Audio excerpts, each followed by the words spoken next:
your online privacy with NordVPN. Browse securely, access content from anywhere, and keep your data safe with military-grade encryption. NordVPN.com. That's NORDVPN.com.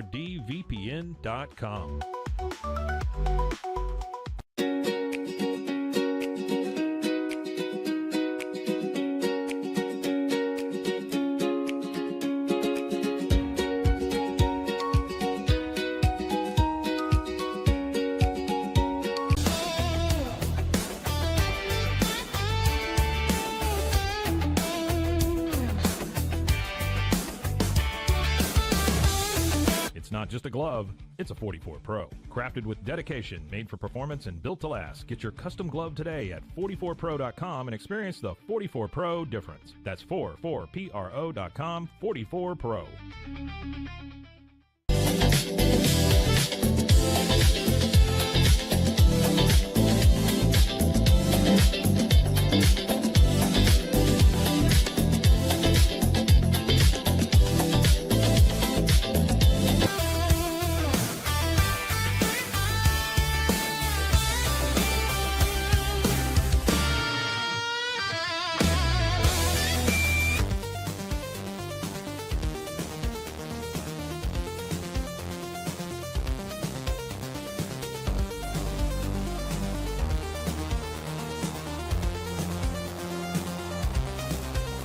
Our patented handles were launched in 2018. We continue to push the boundaries of strength training. Join us in making your training more natural and effective. Visit Engels90.com to learn more and revolutionize your workout.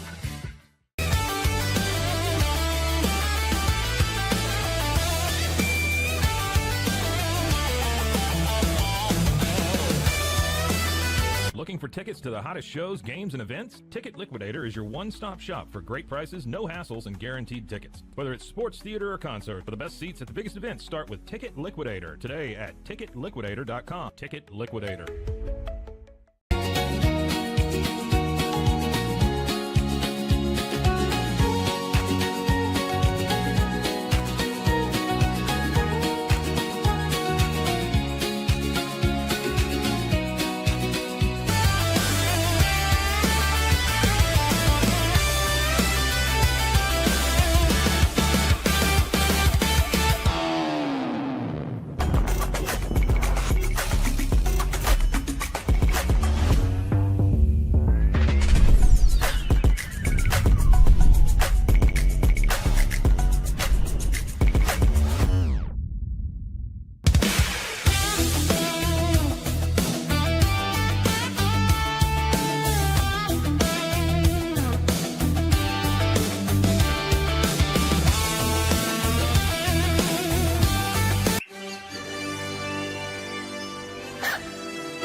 Introducing Bark in the Belly Premium Dog Food.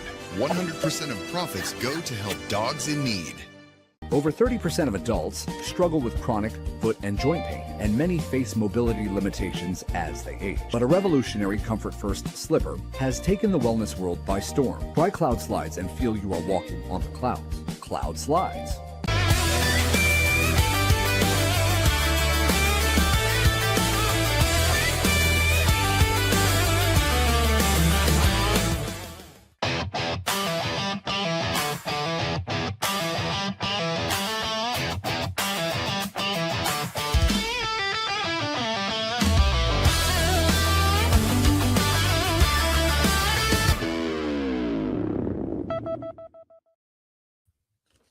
Oh, me? Don't mind me. I'm just the host of the Wicked Boston Show, Stuart, here on 365 Sports, welcoming you into another week. But don't mind me. I just got my bracket in front of me. That's what everybody's talking about this morning. I look and Boston College? No. I was in middle school last time. I was actually freshly into middle school the last time BC made the tournament. Oh, BU, they went to the Patriot League Championship. Oh, no, they're not there either. Northeastern, no, haven't quite bounced back since Reggie Lewis. UMass, big upset. They beat Miami of Ohio. Well, they're not there either. They're never there. Not even Merrimack. Don't need a bracket on the Wicked Boston Show with Cam Stewart this week. Today, we are talking about Roman Anthony, the next face of Major League Baseball. Not just the Boston Red Sox, not just the greatest sports city in the world, Boston, Massachusetts, but yes, the future face of Major League Baseball. That's going to come quicker than you think. We're also going to talk about maybe a guy who's getting underrated in this city. Charlie McAvoy is having a career year right in front of everybody's eyes. He's already won the gold medal this year and was pretty nails for the U.S. at the Olympics. And yet, when I go onto social media, I see these blowhards saying about how it's time for the Bruins to trade him. Gives the puck away too much. He's not scoring enough. All he does is score points, and he's not even an offensive defenseman. No, Charlie McAvoy should be in the Norris conversation this year. We'll tell you why. Plus, we're going to stick with hockey. There's an interesting article going around about the teams who were screwed for the near future, and this came out last year. And it turns out pretty much all of them have bounced back and are in a playoff spot, including the Boston Bruins. And we'll take a look at Toronto. Leafs, now without Austin Matthews. Is that going to tank the rest of their season and hurt the Bruins draft pick? And should we start to feel bad for Austin Matthews? The answer might just surprise you. All that and more coming up on this episode of the Wicked Boston Show with Cam Stewart on 365 Sports, your lunchtime alternative to Boston Sports Talk Radio. I talked a little bit about this last week, but y'all, I have been hooked to the World Baseball Classic. I haven't been watching every single game, but I'll watch tonight. I'll watch the other semifinal tonight, and I've tuned into every single U.S. game. Went out to watch the game on Friday. Was glued to the TV last night, even though, tough day. Southie Parade, man. Long day, all right? A lot of standing, a lot of consuming beverages from the morning onwards. So to stay up till 11 p.m. to watch that thing last night, it was a task, but it was special. I mean, what a great game. 2-1 the final. I know people will be talking about the strike three call to end the game. They'll be talking about the strike three call on Juan Soto in the 8th inning. We're begging for the robot umps. We're begging for the ABS, which we're going to have, obviously, in Major League Baseball this year. Not in this World Baseball Classic. It'll certainly be there for the next one.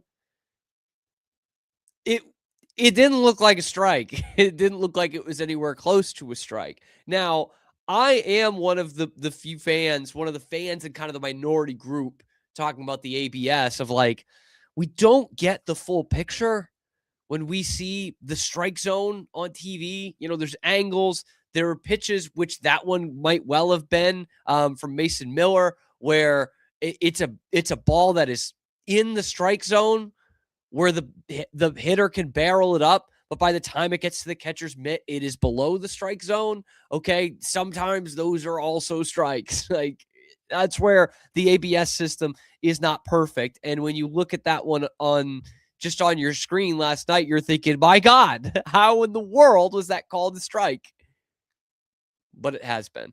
And the U.S. will go to the championship game for the 3rd straight World Baseball Classic and will face either Italy or Venezuela, which is just wild.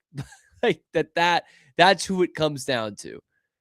Because all the talk in this tournament was A, USA, but really B, the other teams that were being talked about were Japan and specifically the Dominican Republic. And the U.S. takes them out, and all of a sudden it's like, oh, well, it's a boring team going to make the final, blah, blah, blah. But the U.S. has a chance to maybe not get the showpiece final like they had last time against Japan and have Shohei Ohtani strike out Mike Trout with the bases loaded or whatever it was. I think it was just a runner on second. I might be wrong on that. You're not going to get that necessarily, but what you've gotten in this tournament has been great baseball. And if you are a Red Sox fan in particular, which we are here at the Wicked Boston Show, you couldn't have asked for anything better than this tournament if you're a Red Sox fan. Right? Garrett Whitlock, another key 3 outs that he got in the game in the semifinals. William Abreu in the quarterfinals with the go-ahead homer to beat Japan. Masataka Yoshida has been ripping the cover off the ball. Jarren Duran becomes a home run machine. Nate Eaton homers off of Tarek Skubal. Man, everything is coming up Red Sox in this tournament. Greg Weissert striking out Aaron Judge to complete an upset. Everything is Red Sox. But there's one guy who stands out above the rest. Take a look at him. Take a good look, world. That is the next face of baseball. Not just the Boston Red Sox, not even just Major League Baseball. He'll be bigger than the Savannah Bananas. That is the next face of baseball right there. Roman Anthony.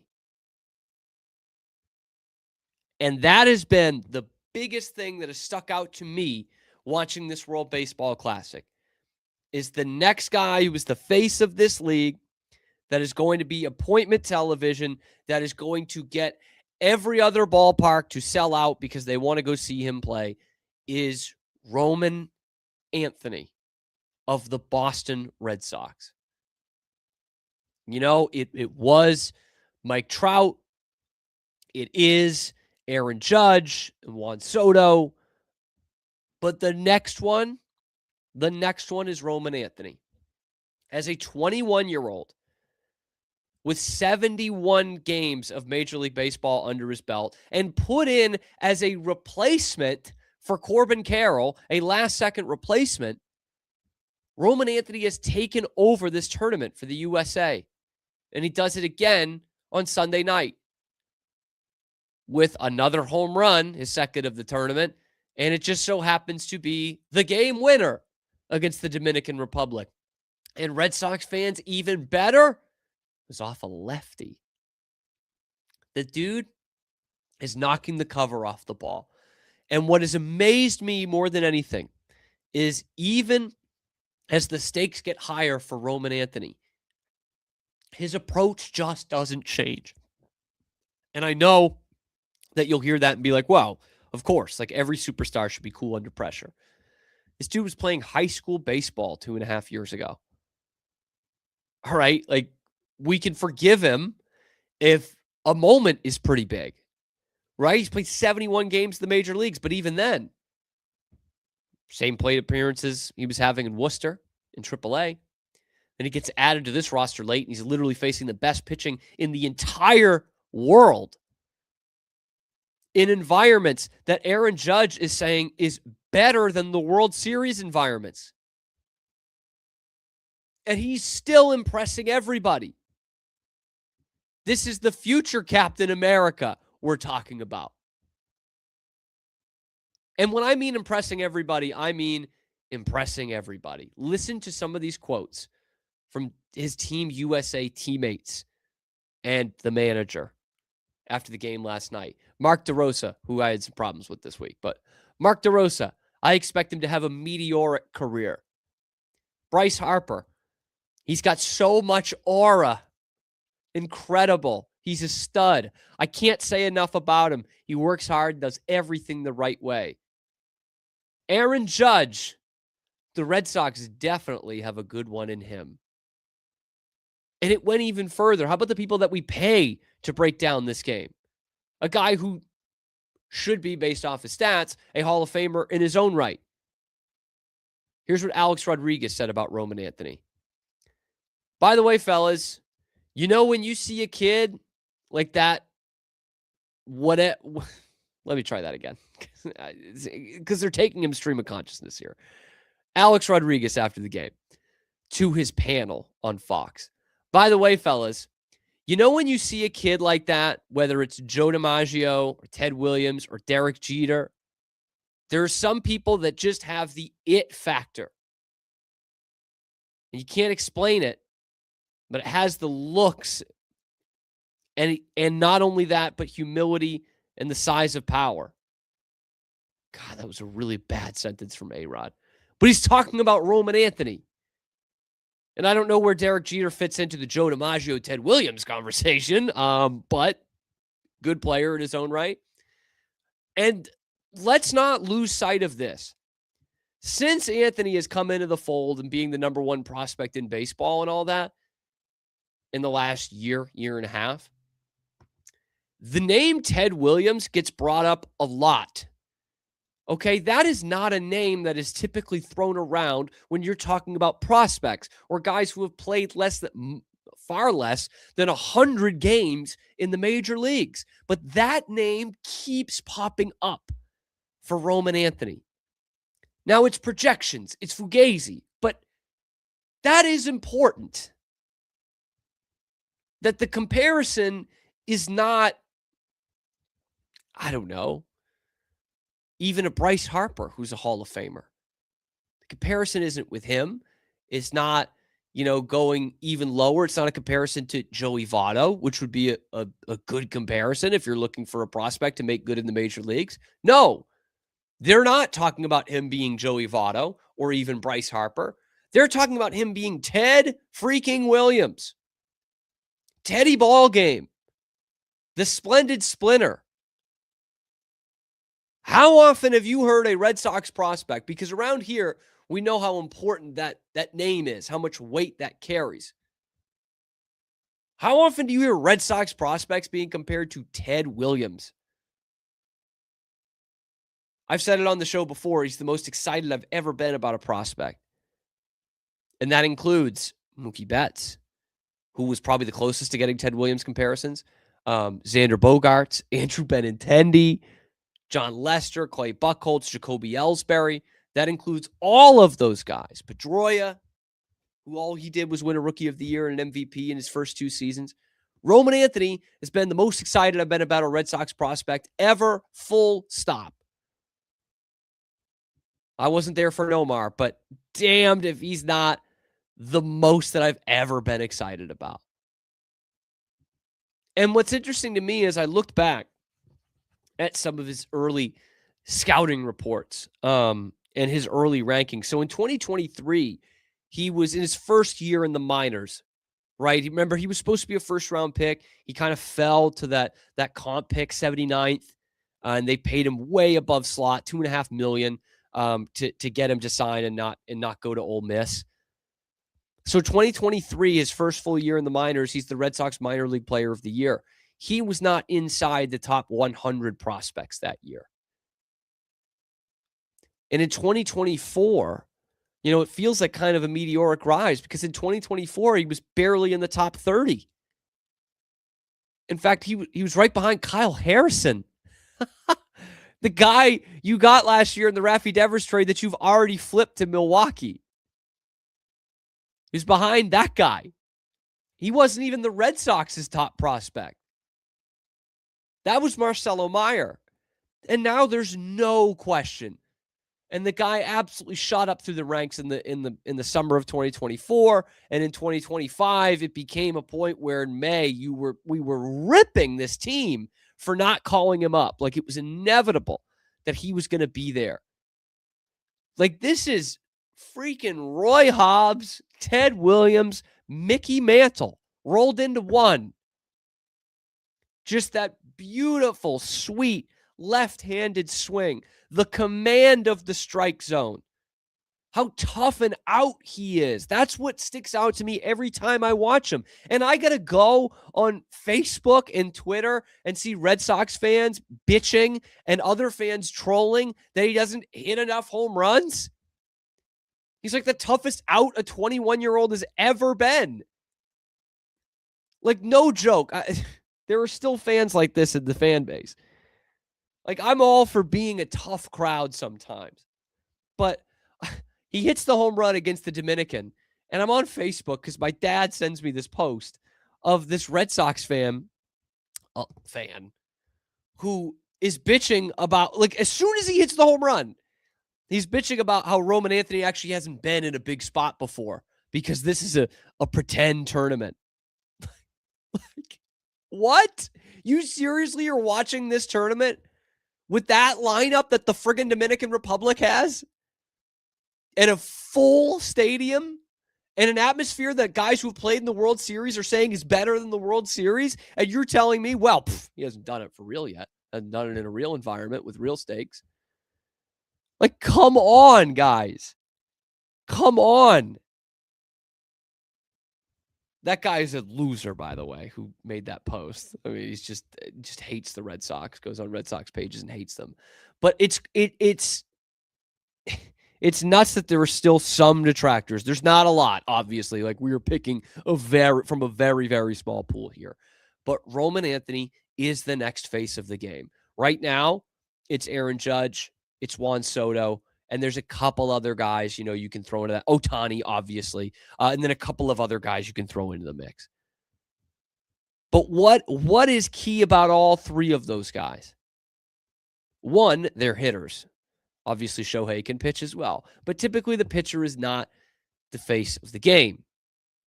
The other thing is, they play in New York and Los Angeles. Albert Pujols was the face of the game playing in St. Louis.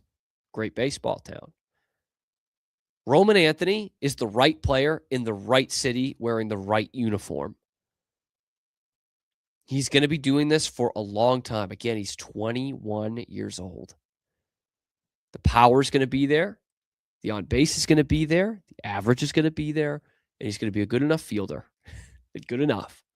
Ted Williams was no great fielder. I'm not saying he's going to be Ted Williams. Ted Williams, I think, is the greatest hitter to ever live. But he is certainly the closest that we've had since Nomar, I guess, for a Red Sox prospect to actually be compared to him. He was like breaking Ted Williams rookie records last year.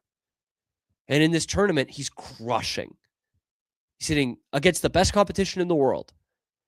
He is hitting .318 and slashing .423, .591 with an OPS over 1,000 with 2 homers and 7 RBI. Yeah, I'd say the kid has the it factor. He's also got all the other factors. It's a treat to watch. And I have baseball fan friends from around the country who, no joke, have been texting me during this tournament, and they're like, wow, I can't believe this Roman Anthony kid. I can't believe it. And I'm like, believe it. Dude, every time he's up, I am locked the F in just on every pitch. And I'm telling you, I've said it a couple times already. It is actually unbelievable how well he commands the strike zone and what pitches he spits on. And I want to go over this scouting report of him because now people are starting to realize how good this kid is, how well he fits in one of the greatest lineups we've ever seen with this USA team. But here is a scouting report on Roman Anthony from the first year that he appeared in the MLB Prospects Top 100 list. And that's important because I'm going to compare him to someone else, and we need to get the same years there. His swing decisions and penchant for making extremely hard contact translated at higher levels bode well for his future and give him a higher offensive ceiling than fellow Red Sox prospect Marcelo Meyer. He was the offensive player of the year in the minor leagues for the Red Sox in 2023, combines hitting ability with well above average raw power in a fashion reminiscent of fellow Stoneman Douglas product and Red Sox draft pick Anthony Rizzo, though he's a much better athlete. He will flash plus run times out of the batter's box. Yeah, we know he's not going to be like the best runner. He's handled center field better than expected, and the Red Sox believe he could stay there, though most scouts think he's destined for a corner outfield slot once he slows down. Power, average to solid arm strength, he could fit nicely in the corner outfield. I want to read this one from another player who did play in this tournament, did this year. In his scouting report from the first year that he approached or was in the top 100. Okay. Left-handed swing is smooth and rhythmic, allowing player to consistently barrel the ball and generate hard contact from line to line. Has the bat speed and barrel control to handle really good fastballs, and also receives raves for his ability to recognize spin at a young age and have a great command of the strike zone. He has good strength in his frame with room to grow. Scouts believe that his feel for hitting will get him to well above average raw power in games. Defensively, he's spent some time in center field, but scouts believe right field will be the best spot for him with average speed and good enough arm strength. That scouting report is for Juan Soto, the only player in my lifetime that I have seen as a prospect compared to Ted Williams. You're looking at it, man. The future of the game is Roman Anthony. Italy missed their shot. The future of Major League Baseball is going to be playing right in front of us, 162 games a year, wearing Red Sox across his chest. That is really special, guys. That is really special. And when you look at it kind of in total for Boston right now, it's starting to fit really nicely. Roman Anthony is going to be the face of the Red Sox for the next 15 years, God willing. Drake May is going to be the face of the Patriots for the next decade. Jason Tatum is going to be the face of the Celtics probably for another decade. David Pastrnak is going to be the face of the Bruins for the foreseeable future. You have got two Hall of Famers, one guy who just finished second in the NFL MVP race and went to the Super Bowl as a second-year guy, and another who's getting compared to Ted Williams on the daily. That is as good as you can ask for it right now for the city of Boston. Long may these guys be the faces, and long may it continue. But let me know what your thoughts are about Roman Anthony and what you've seen from him in this tournament and where he ranks amongst the most exciting players in baseball heading into 2026, because I'll tell you, everybody knows his name now. Everybody following this sport knows his name now. Let me know what you think in the comment section below. Be sure to like the video, subscribe to the channel. We come at you every weekday on YouTube and wherever you get your podcasts as well. It is your lunchtime alternative to Boston Sports Talk Radio right here on the Wicked Boston Show with Cam Stewart. When we come back, I do want to talk some hockey, Charlie McAvoy in particular, and why he's getting so much hate amongst Bruins fans. I truly don't get it. And not just that he's having a good year, but he deserves to potentially be the Norris Trophy winner in the NHL. We will tell you why. But first, speaking of hockey, Charlie McAvoy will be taking out the Leafs next Tuesday, okay? A week from tomorrow, we will be at the Blackmore Bar and Kitchen for our next live show. That is March the 24th, right before Bruins Leafs. Y'all, I love Blackmore. I go there even when I'm not doing a show there. I've gone twice since we did a show there. What was that? 3 weeks ago, not even. And it was a great time, by the way, that live show 3 weeks ago. It's fun. It is cozy. It gets packed before Bruins Celtics games. So you really do kind of get that feel of the big time event that's happening. They got cheap parking right around the corner. It's in Charlestown, right over the Bill Russell Bridge from the Garden. So if you're going to the Garden for any reason, and you want a bite or something to drink beforehand or afterwards, I mean, I don't know why you aren't going to Blackmore Bar and Kitchen already.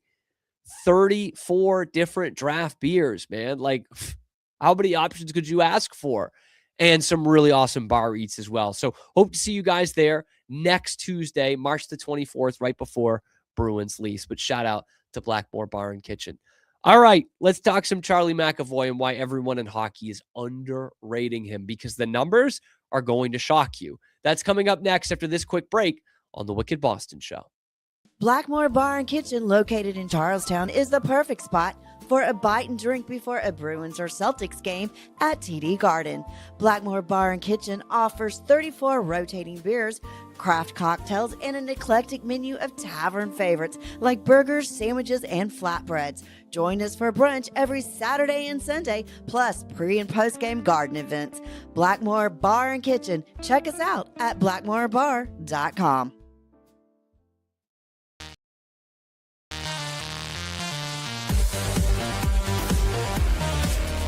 It's hard to find supplements that work. No, thank you. Plant-based supplements made from the Earth's most powerful plants for your immune health, gut health, workouts, and more. Find out more at auraorganic.com.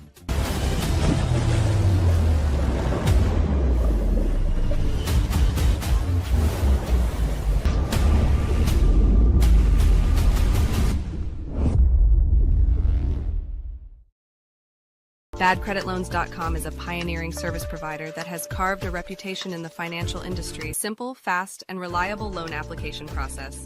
And its commitment to responsible borrowing makes it a trusted partner in the journey towards financial stability.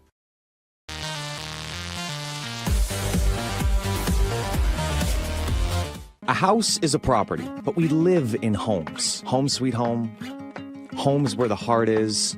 We aim to deliver the best home buying and selling experience so you can spend less time real estating and more time living.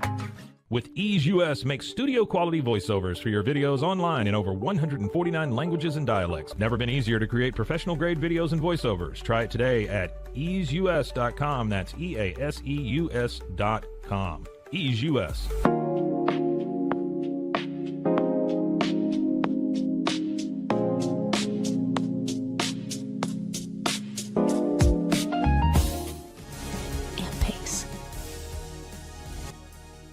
Nalgene Outdoor has been your trusted companion, fueling adventures and helping protect the planet. We're committed to reducing waste, improving access to clean water, and providing simple, safe, and sustainable products for you and your family. NALGENE.com.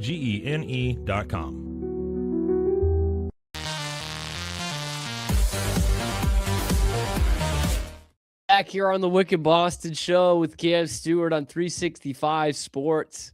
And Jay Flip, man, who's always in the comments, brings up a good point, and it's worth reiterating. Yes. The Blackmore Bar and Kitchen in Charlestown, there is cheap parking there. It's certainly going to be a better parking deal than you're going to get driving to the Garden, man. Like, easily. And look, I love the T, but if you're like me when I was growing up and I come in from the suburbs, it's a long time to get in through the T. Like, I would have loved if we could have driven in. Now you can. You just drive to Charlestown, park, have a couple of drinks, have something to eat, then go over to the game. Come back and it's there. It's awesome. It is awesome. And I do love this point from NJ as well. About Roman Anthony. Roman Anthony, kid. Just that's my Donnie impression. I don't know if you guys have seen this guy on Instagram. It's annoying as hell, but I absolutely love it. This guy just does this Boston alter ego, Donnie kid, and he just friggin' nails it. He talks about Roman Anthony a lot. Yeah. What if they got Roman Anthony there, kid? It's really good. But yeah, like listen, I've never been a big World Baseball Classic fan. I'm not going to be one of those guys that says it's bigger than the World Series or the MLB postseason. The guys who have played in that have said that. I'm not going to like go there, but it is something that these guys are taking very seriously, especially these other countries. Like, you could say the U.S. isn't taking it seriously, but you'd be a moron if you were saying the Dominican Republic is not taking it seriously, or Japan or Venezuela are not taking it seriously. NJ brings up a good point. It's like their World Cup. And they want nothing more than to stick it to the Americans. And they couldn't do it. They have a great team, the Dominican. A great team. One of the best lineups I've ever seen. But the U.S. is pretty good too. That's all. And speaking of U.S. and international competitions, I truly can't understand why there is a section of Bruins fans that don't like Charlie McAvoy. Now, I had this epiphany over the weekend. Like, I've always loved Charlie. There's been times where I've expected more from him. You know, you can go back in the archives of the show from last year, and you could certainly see that. I'm not running from that. But the dude, he scores 2 more goals on Saturday. There are only 2 goals they score in the game. You know, they win it in a shootout.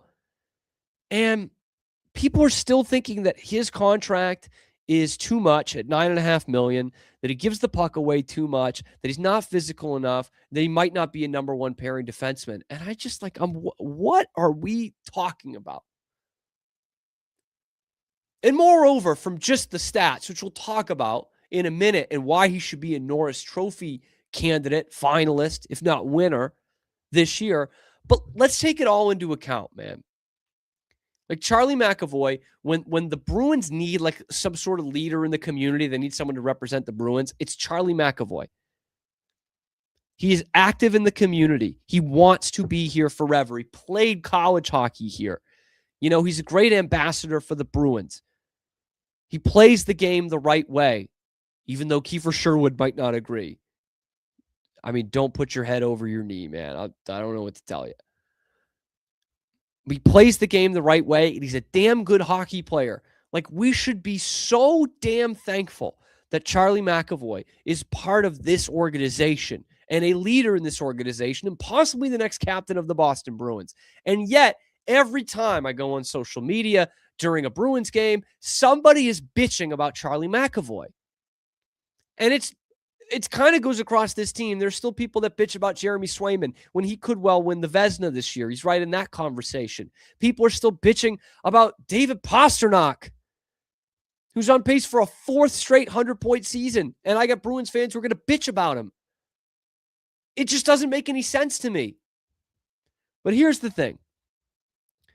No one has told you this yet for the NHL season, so let me be the first. Charlie McAvoy needs to be in the Norris Trophy discussion this year, especially if the Bruins make the playoffs. And I know it's technically not a value award, like the most valuable player. It is to the league's best defenseman, but Charlie McAvoy is in that conversation right now. Whether you choose to believe it or not, he is there. It's like science, man. Whether you believe it or not, it's right. Whether you believe Charlie McAvoy is one of the league's best defensemen or not, he still is. And what's crazy to me is I had kind of come to the conclusion after the 24 season that, like, Charlie McAvoy is not the offensive defenseman that a lot of people wanted him to be or want him to be still. But that's okay. The dude is damn good defensively. He's physical. He is great at gap control. He is a legit top pairing, top 10 defenseman in the league. And he's mostly a defensive defenseman. I have been okay with that, living in that reality the last couple of seasons now. And yet this year, while he's been as good defensively as he's about ever been, he is also doing it offensively. He's got a career high right now in per game stats for goals, assists, and points. And he can easily set a career high in all three. Okay, he's got 9 goals right now. He's 3 away from that. He's got 40 assists. His career high is 46. His career high in points is 56. He's got 49 points in 54 right now. And when the Bruins have really needed him, right before the Olympic break, since the Olympic break, when they have really struggled to generate offense and score goals, you know who is coming through for them more than pretty much anybody else on the team, more than David Pastrnak, more than Morgan Geekie? It's Charlie McAvoy. 21 points in his last 20 games. And he's getting teeth knocked out every other night. What more could you ask for from this guy? It's amazing what Charlie McAvoy is doing this season. And again, he is not like the quintessential, like Cale Makar, Quinn Hughes kind of offensive defenseman that are going to be the guys that always win the Norris at this point. But he's a horse, man. He plays 24 minutes a night. He's in the 98th percentile in miles skated per game. Like, he is out there more than anybody. And he is still, above all of that, he is having an elite offensive year.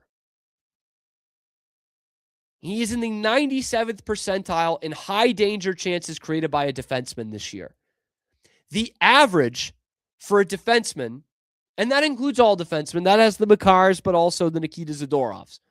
But the average for high danger chances created by a defenseman in the NHL is 3.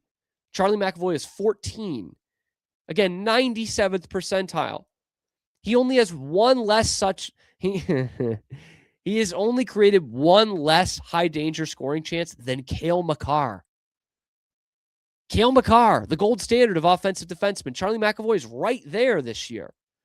And by the way, his 14 high danger chances created It's more than Quinn Hughes. It's more than Zach Werenski. It's more than Evan Bouchard. It's more than Matthew Schaefer. Take the best offensive defenseman in the league, and Charlie McAvoy by numbers is right there. And by the way, that is with 18% of his shifts starting in the defensive zone. The most among Bruins defensemen. The highest among Bruins defensemen. That is a guy who was out there for defense purposes only, for all intents and purposes. And meanwhile, he is carrying the team offensively. If we weren't in the 2020s where the NHL just kind of has to give the Norris Trophy to the best offensive defenseman in the league, the one who scores the most points, if we weren't in that era, if it wasn't so chic to do that, Charlie McAvoy might be your front runner for the Norris Trophy right now. Instead, he doesn't get talked about.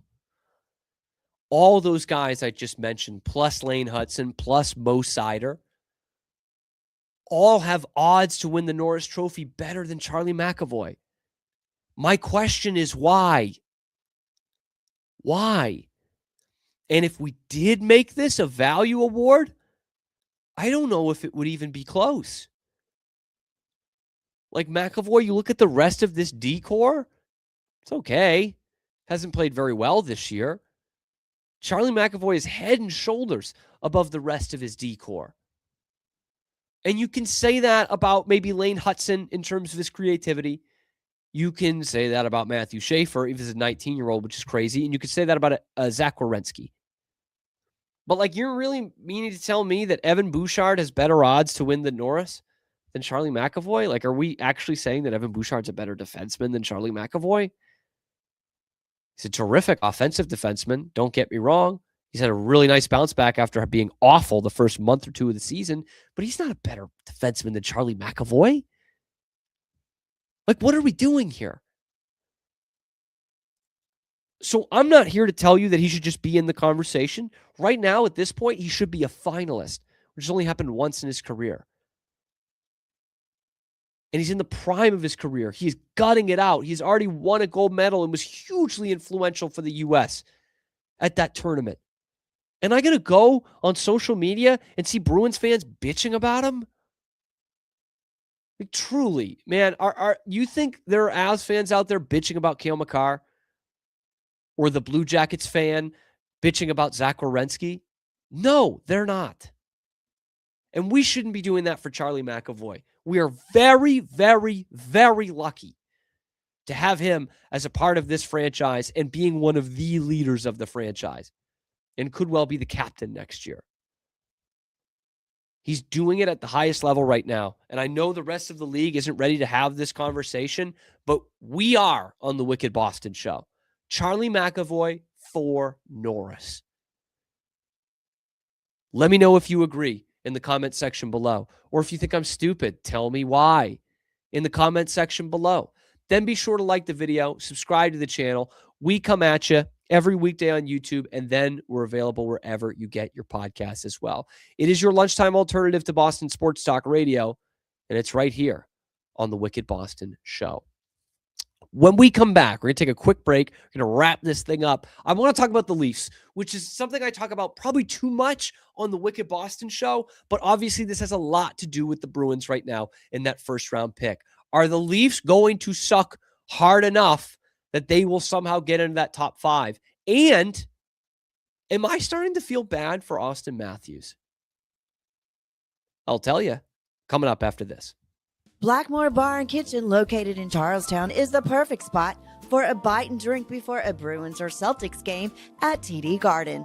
Blackmore Bar and Kitchen offers 34 rotating beers, craft cocktails, and an eclectic menu of tavern favorites like burgers, sandwiches, and flatbreads. Join us for brunch every Saturday and Sunday, plus pre- and post-game garden events. Blackmore Bar and Kitchen. Check us out at blackmorebar.com.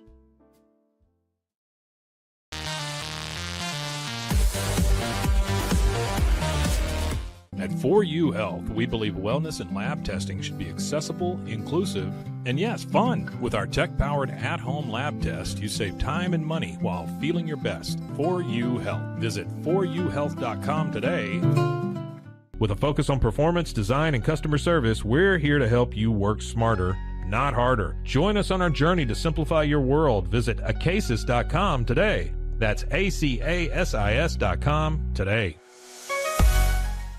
Polo Neuro is a new kind of wearable that helps your body recover from stress, that helps you calm down and feel better. You sleep better, and you can get back to being yourself. Learn more at apolloneuro.com.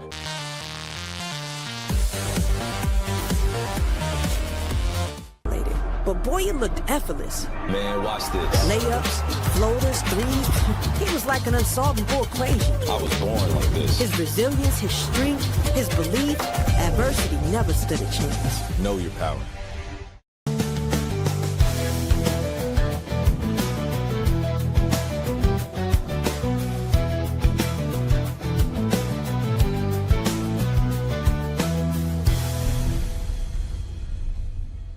Introducing Muck-Off's classic pink bike cleaner, powered by revolutionary nanotechnology that breaks down dirt and grime on a microscopic level while protecting your bike's delicate finish. us.muc-off.com. The You Like Air 3, launched in 2023, ushers in a new era of sapphire ice cooling technology, offering nearly painless hair reduction in just 3 weeks.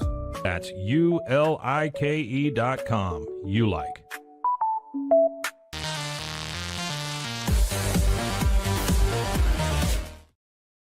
Let's talk about the Leafs here on the Wicked Boston Show. It's something I do a lot, and some would argue too much. But A, the Leafs are always theater, man. I love laughing at them. It is so, so fun. But B, it kind of goes hand in hand with the Bruins right now.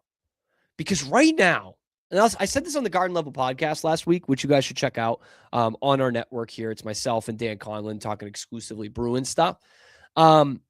But I do want to bring this up again because the Bruins will still find a way to frustrate me for sure. But right now we're kind of in the perfect position as a Bruins fan. Not perfect because really perfect is competing for the Stanley Cup. But right now, what is so great is you've got a team that can make the playoffs, right? They're fun to watch sometimes. They're scrappy. Right? They're underdogs. And we always want playoff hockey. But you're not worried about them tanking because you have somebody else's pick who is tanking. And like you've got the next guy coming. You've got Hagen's coming down the pipeline here and will be on the team in a couple of weeks. You know, you are ahead of schedule in a retool. You don't need to go all in on a trade. I'm kind of glad they didn't. You have all kinds of future draft capital that you could trade at this year's draft, and or you can get a great first round pick. So this is a true free hit. Like if you make the playoffs and you go out in the first round, it's like, well, who cares? You know, it's not really affecting our draft position because we got someone else's pick. So we can just root for this to be fun. We don't have to worry about, you know, what that's going to mean for the team next year or yada, yada, yada. But where it could get hairy is the Leafs, okay? Because obviously the Bruins have their first-round pick from the Brandon Carlo trade, and it's top 5 protected, as we all know at this point. And Tankathon had last week Toronto's pick being number 10 going to Boston. Now, obviously, this is all has to do with the lottery, right? But now they have them in the 8th spot. So there's still some ways for them to go to get down to that top 5 where you really start to worry. But the Rangers have won 4 in a row. Winnipeg's won back-to-back. Those are 2 teams that are ahead of them. And the Leafs just need to just suck a little. They're 2-5-3 in their last 10. So really 2-8 in their last 10. But now Austin Matthews out for the year on what was a complete Bush League, knee-on-knee, dirty as you can get hit by Radko Gudas. And what's wild to me about the Austin Matthews injury and that hit from Radko Gudas, the wildest thing is that I think the Bruins were more upset than the Leafs were. Because how many times this season have we talked about it with this team, who I don't shed tears over? But they just took a run at your captain, your franchise player, arguably one of the most gifted players to ever play for your 100-year-old franchise. And he's just laying there on the ice, and Radko Gudas gets escorted to the penalty box by an official. Say what you want about the Bruins and Don Sweeney and Cam Neely going too far in on piss and vinegar and all that crap. But if that happened to David Pastrnak, someone would be ripping Radko Gudas' head off. And pretty much any other team in the league, they would be dummying Radko Gudas. Someone might have put their life in danger by fighting him, but damn it, they would fight him. The Leafs, as the Leafs do effing nothing. William Nylander just sitting there skating around. Brandon Carlo, the guy who you got to be the edge, your physical defensive defenseman. What's he doing? He's helping Austin Matthews off the ice. Someone's got to pummel that guy. Someone has got to throw him into the friggin' bleachers and then continue to wail on him. And yet we're getting more worked up about this because now they're going to lose even more without Austin Matthews, and it might screw the Bruins pick. And the Leafs are just content to be like, well, we didn't want to take an extra penalty. Grow a set of testicles, will ya? Please, just get a set of balls. Somebody on that team. And it's led to this weird thought that I had over the weekend, other than begging a group of grown men to have some balls. The other weird thought I had was, am I starting to feel bad for Austin Matthews? Me, the Bruins fan, the Leafs troll, the guy who, if he ever watches Toronto, is just there to watch them lose and blow it? Am I starting to feel bad for Austin Matthews? The shocking revelation is, yes, I am. Now, look, it's not all everyone else's fault. Austin Matthews has not had a great playoff scoring record in big games. Has had some good series. Did have one of those really good series against the Bruins, but didn't win. And he's now the captain. Obviously, he's been the face of the team for years. He is the generational Leafs player. He's the greatest Leafs goal scorer they've ever had. So I'm not saying it's Austin Matthews is this golden child and it's everybody else that's screwing it up. He has some hand in this too. But they hate him. And his fan base is starting to hate him. And I don't really know why that is. Now, granted, right, they haven't done enough in the playoffs, and that's what really matters. Neither is William Nylander. Neither did Mitch Marner. Neither is Morgan Riley. Neither is Johnny Tavares. But it's Matthews who doesn't get stood up for by his teammates. It makes you wonder, what's going on? And that's kind of the thought I had before the Olympics was does this guy, is he just a bad teammate? There's stories of him flying out to Arizona basically as soon as the season ends in Toronto. He doesn't want to live there. Is that what this is? But then the USA Hockey guys, which they did say last year too, even when they lost, but after they won the gold medal, they were like, no, we loved Austin. And he was a true leader for us. We looked to him. While everyone else, myself included, thought he shouldn't have been the captain for Team USA. So he is likable to his teammates. He is someone his teammates look up to. And yet Toronto, they won't stick a finger out of their glove after he gets ran over and his season's over on a dirty play by a dirty player, and nobody has the balls to stick up for their captain. To me, I was like, man, what did he do to deserve that? Seriously, is he sleeping with someone's wife? What did he do to deserve that? The fans, if the fans don't want to stick up for him on sports talk radio because they don't think he's done enough to get them past the second round, that's one thing. But for the guys in your room to not stick up for you like that is embarrassing. It is flat out embarrassing. And by the way, most hockey teams are sticking up even for the guys they don't like, even if because they're on their team. And, he's obviously, like I said, one of the best pure goal scorers that we've seen in decades. He is the best pure goal scorer the Leafs have probably ever had. And now he doesn't have those numbers. You know why? Because you brought Craig Berube in to be this defensive-minded, gritty coach that got the Blues to the Stanley Cup in 2019.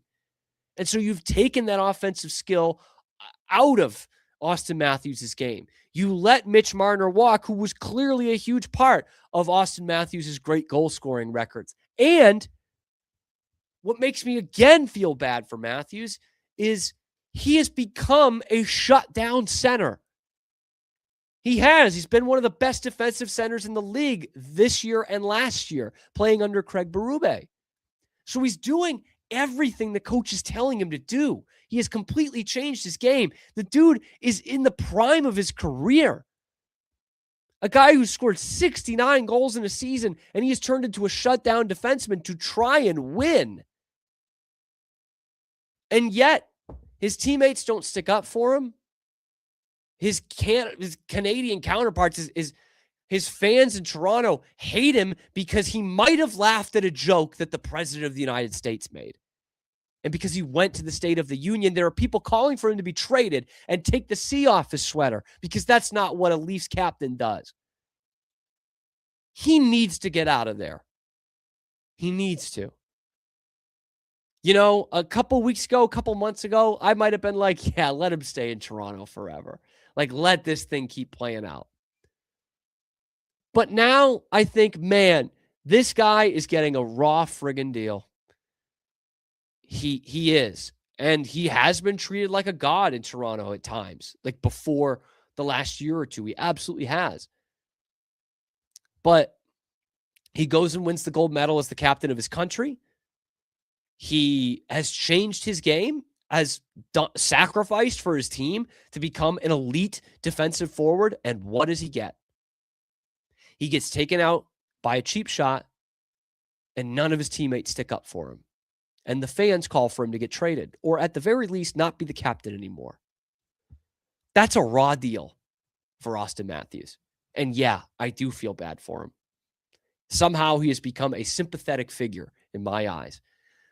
Next time the Bruins and Leafs make the playoffs and face each other in 5 years, probably won't be a sympathetic figure to me, but right now he is. And at this point, I'm hoping he can leave Toronto and, dare I say, win a Stanley Cup and get back to the goal scoring that he used to have. Because this kind of stinks for him right now. But let me know what you think in the comment section below. Bruins fans, you ever going to feel bad for Austin Matthews? Let me know in the comment section below. Be sure to like the video, subscribe to the channel. Of course, we come at you every weekday on YouTube and wherever you get your podcasts as well. It is and will be tomorrow your lunchtime alternative to Boston Sports Talk Radio, The Wicked Boston Show with Cam Stewart on 365 Sports. Check out the channel. Check out wherever you get your podcasts, and we will see you on Wednesday on the next edition of The Wicked Boston Show.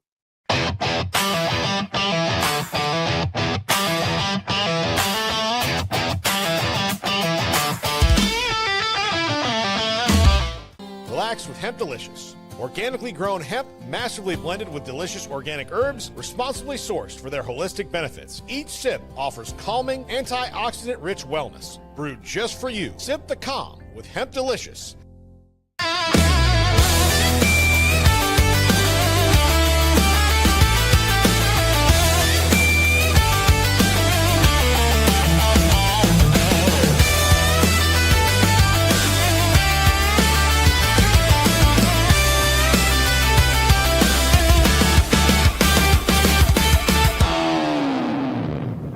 At Open Goal USA, we're revolutionizing training for both soccer and lacrosse with our innovative portable rebounders. Perfect for players of all ages and skill levels. Visit OpenGOAAALUSA.com and elevate your training today.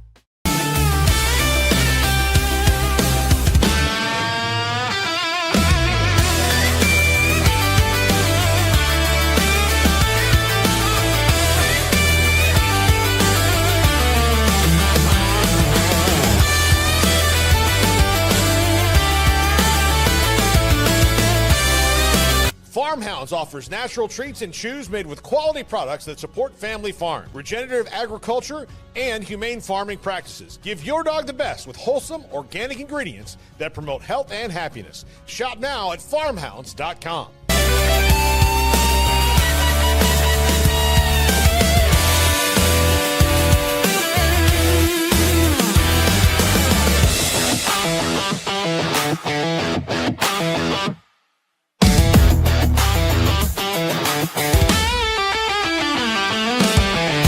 Get paid faster with Bill, the easiest way to send, receive, and manage your payments. No more delays, no more hassle. Whether you're a freelancer or a business, Bill makes payments seamless and secure, simple, fast, and reliable. Sign up today at Bill.com.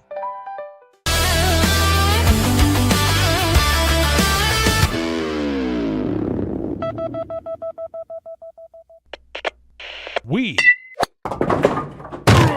are Rogue Media Sports.